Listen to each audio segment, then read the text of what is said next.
Hey YouTube, Lawler here. As always, we've got a first look at the NA LCQs. Two things have come out today / last night. Number one, the brackets have been officially displayed, so we know who we're playing, what the projections are, and how many teams have signed up. So we're going to go through that. We're going to take a look at notable teams. We're going to talk about who we should expect to see in Swiss and kind of give you guys an early preview of that before matches go down on Friday. We're also then going to talk about seeding. There's some unique seeds that were put out in a Reddit post that may confuse a lot of people. Normally this is subject for complaint, but the reality is you have to beat the teams in front of you. And if you do have a very high seed and you end up beating that person, you assume their seed going into the next stage. So ultimately it doesn't really matter because it doesn't really give favoritism to the extent that we usually have to worry about. If there was like multiple series or multiple opens that we had to worry about, then yeah, like having to play a tougher opponent than normally when you would is something that you want to avoid just because it is very important for the long term. But because we have to play and win no matter what, it doesn't really matter. At the end of the day, win your matches. That's kind of how it goes. So two things we're going to look at. First thing, the Start GG page. Sorry for the flash of light that's about to hit you guys. I can't put this in dark mode. But the brackets have been made public. So on Start GG, they do have the brackets officially out. There is 434 teams signed up. Some of those probably are not completely like finalized. Some of those are probably going to be teams that are like, I mean, shoot, we can look.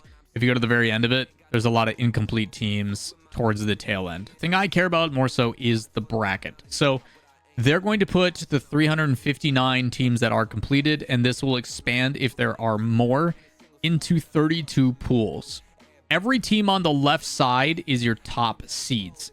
So, complexity number one, Vatsa save. A lot of people are like, who the heck is that? What's going on? I will talk about that in a little bit. Make sure you stick around for me to explain. Shopify 3, the boys at 4. Remember the boys, Aqua Evo. They are playing with Hoxer now instead of Percy. You got Pepega Shake, which is Zanil, Parth, and Crispy. You have Hey Bro, which is the former Pirates on a Boat team. No longer with 5UP because he's with us. And I actually don't know who they're playing with. Who did they sign up with? It's probably a good thing. That's a cool thing you can do about this too. This is public, so you guys can go take a look at this. It is Gyro. So deleted, fully disbanded. It's Creams Hockey and Gyro coming in. Interesting. So Eris is keeping the Pobe name, but 2/3 a different team. Okay, that's also very weird. So interested to see that. But you now have the full separation of the deleted roster. So you have NPL is Knight, Plexi, and Lion Blaze. Affinity is an old team name from way back. I wonder, that might be like the Oath and Adam. Yeah, so Adam, Percy, and Diaz. NA Diaz, not South American Diaz. There's some pretty solid names across the board. There's us, so we're the 11th seed overall. Then 100X, SOS, Drewy, Life, and Plexi. Gas is signed up with Garrett, AJ, and Squishy. And then I don't know some of these other ones. Like, I don't know who that is.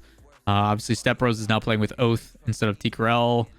Psycho Rangers, we talked about recently. I forget who's on that roster. Norms, Fortnite Flick, I think is like Arsenal, Flitz, and someone.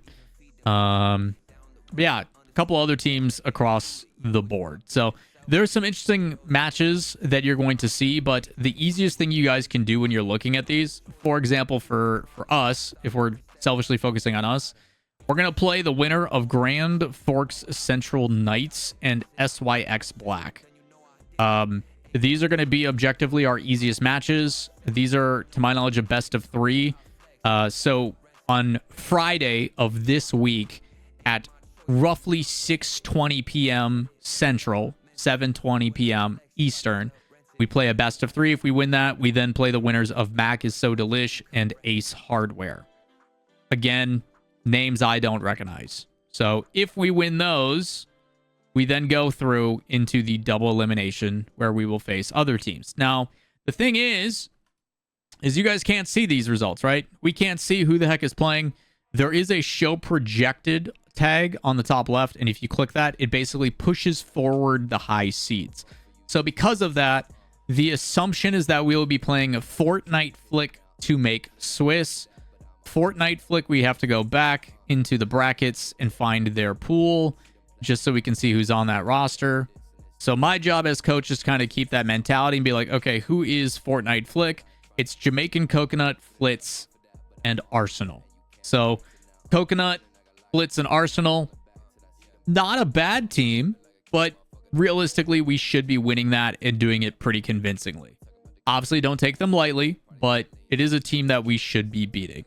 If we win those 4 matches, we then make Swiss, 3 lives, reset, and then we just got to keep going and doing our thing. So if you guys are kind of looking at that and are unsure, that is usually how we take and look and assess. We want to see who the strongest competition is, but realistically, all of the top seeds should have a pretty straightforward run. Even though Fortnite Flick, we assume, is going to lose to us, if we watch their run, right, it shows them losing after they play that high match. They then go to the lowers and then make it through. So they'll be a team that you would expect to see in Swiss. So again, expect most of these teams, if they lose, drop to lowers and then win. Potential upsets you're going to see are in this area. Seating document that was made by John on the subreddit, and it kind of talks about the players and the rosters.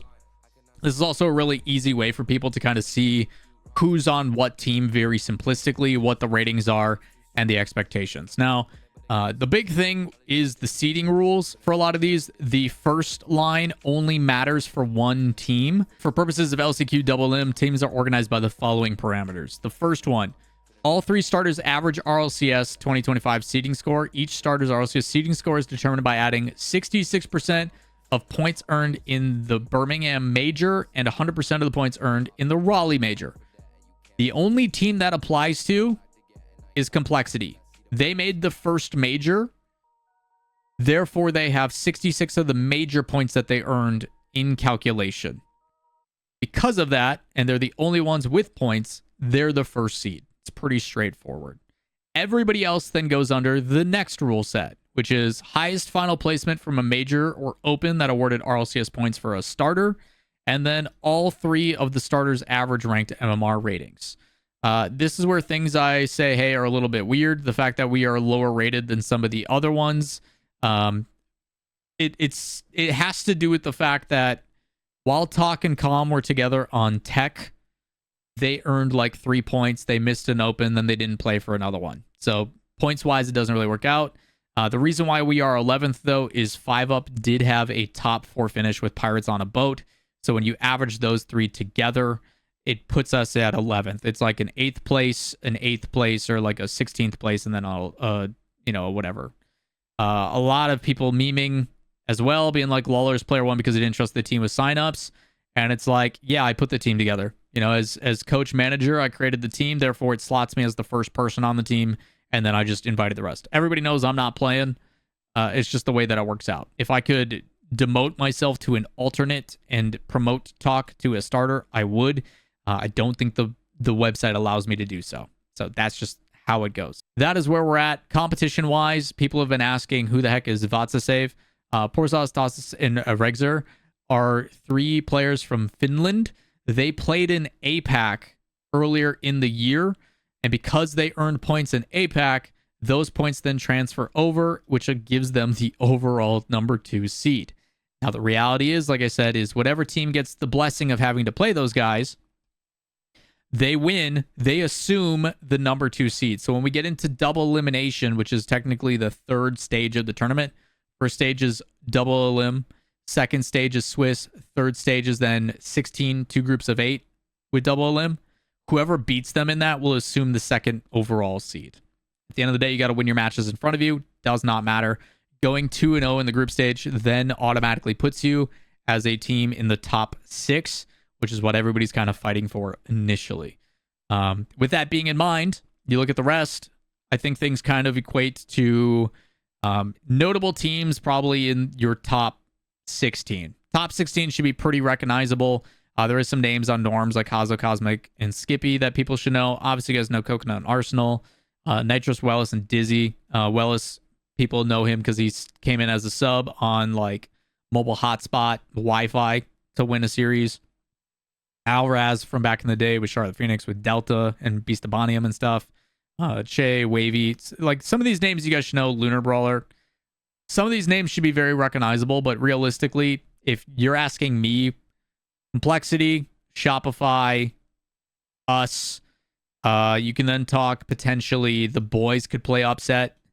I would say those are your top 4. I think Pepega Shake is going to be very competitive for a lot of players. Crispy will be back in the States, so his ping will not be an issue. I expect Heybro to play upset potentially. Pirates on a Boat, I think, is hit and miss. They could be really good. They could be really bad. And then from there, it's kind of a horse apiece. NPL with Lion Blaze Knight and Panda. I said Plexia originally. It is Panda. My apologies. That could also play upset. But again, it comes to how do you play on the day? How are you going to play on the day consistently over the course of what is 2 weeks? I think most of these teams that you're seeing at the top of that list are going to go 2-0, 2-0 on Friday, Saturday, and into Sunday. Then we play Swiss, and then however Swiss plays out will kind of be that big determination of going into that double elim. So that is what we've got. That is where we are at. If you guys do have any questions about LCQs and stuff, stop by the Twitch stream, twitch.tv/Lawler, or let me know in the comments down below. We will have someone hopefully broadcasting our entire run. I know for at least we'll have Swiss coverage and top 16 coverage. So that is the plan. That is the intention. But that's going to do it for me. I appreciate you all. Thanks for coming and hanging, and we'll catch you in the next one. Peace.